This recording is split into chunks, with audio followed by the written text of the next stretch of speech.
Hey guys, AJ here, back with another one. So today we are going to look at a video from The Atlantic, and it's actually based on an article. It's called Why Women Prefer Male Bosses.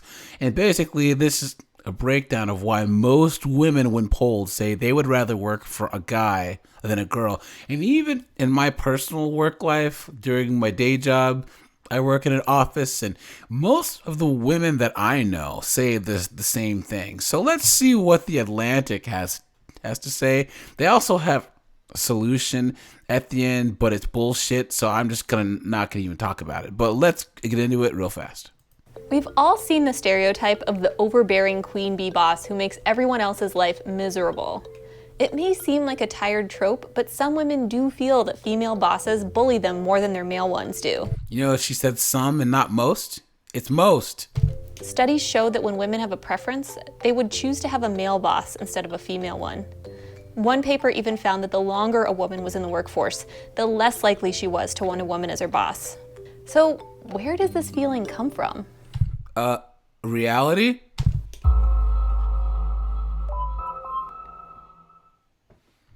Fair use, by the way. Fair use, fair use, fair use.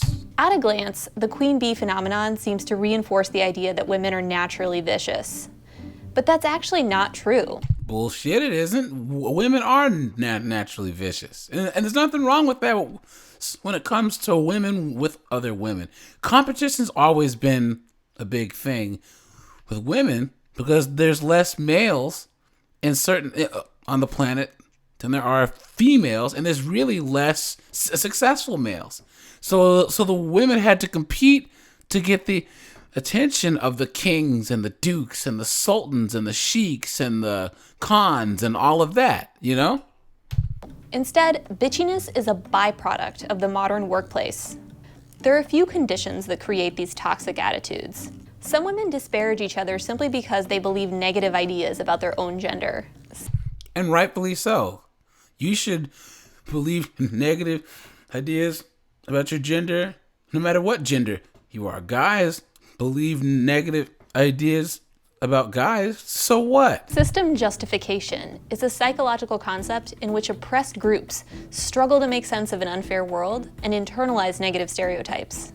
You can see this at play in a series of studies where researchers asked participants to pick teammates for a round of computerized Jeopardy! The players were given a choice between insecure and confident male and female partners, and there was a cash prize. The male participants had no preference between the confident man and the confident woman, but not a single female participant chose the confident woman over the confident man. So look at this. The men were unbiased. They showed no difference in preference of male or female. So instead of this article talking about how unbiased men were, they're going to say this, that it's basically still men's fault because the women were choosing men over women. What a bunch of bullshit. Another theory is that when women work in male-dominated environments, they're actually less likely to have solidarity with their fellow female employees. A 1980s study looked at male-dominated law firms where no more than 5% of the partners were female, and other firms where women were better represented. It found that in the overwhelmingly male firms, competition between the women was intense, and almost everyone hated the female partners. But let's back up there. Men are naturally competitive. Primarily male environments are competitive, period. So that's the standard. So this looks like, let's imagine this here. Let's just say we have AJ's law firm, and we're kicking ass. We are the number one law firm that there is because I have a bunch of competitive, powerful, assertive men, and a few powerful, assertive women that could hack it. And these women are doing everything that the men are doing. Now, it's probably not not friendly for anyone because it's competitive, but it's effective because it's making money. Now she's going to try and say that, oh, if we bring in more women, there's going to be more solidarity and more cooperation. Well, no, I want people to compete. I want them to all try and be the best. Wait a minute. I don't want my culture changed. Come on now. But in the firms with more female partners, women were more supportive of each other. Women in the male... Which is now, what, a good thing? We're just assuming that that's a good thing. And this is once again this societal thing now where everything male and masculine is bad and everything female and feminine is good, and it's a bunch of bullshit. Dominated firms believed that only so many of them would make it to the senior ranks, and that they were vying with one another for those spots. And in a way they are, so that's not a bad thing, because they should have guys on this left side too. Everyone's trying to get this one seat, and they are competing with each other, so there's nothing wrong with that. This dynamic is known as tokenism. When there appear to be few opportunities for women, they begin to view their gender as an impediment. Feeling like a token can lead to another psychological phenomenon known as favoritism threat. Women's concern that they'll seem biased if they help one another.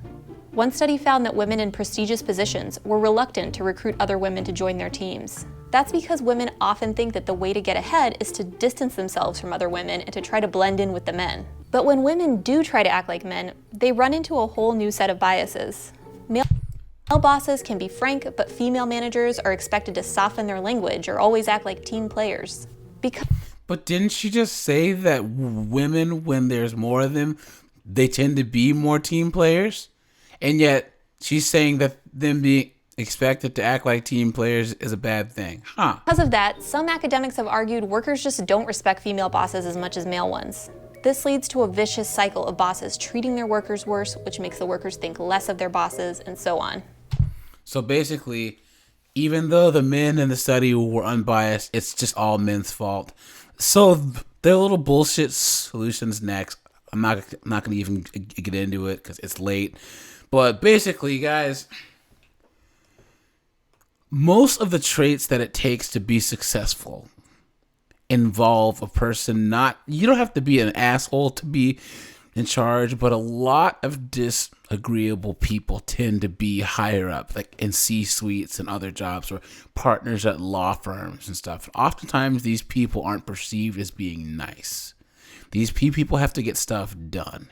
Yes, you treat people with decency, courtesy, and respect, but if we're all at a law firm and we're trying to be the best, and guess what? They're not paying us to friggin' give each other, hand jobs in the back of the boardroom. No, we are supposed to get stuff done.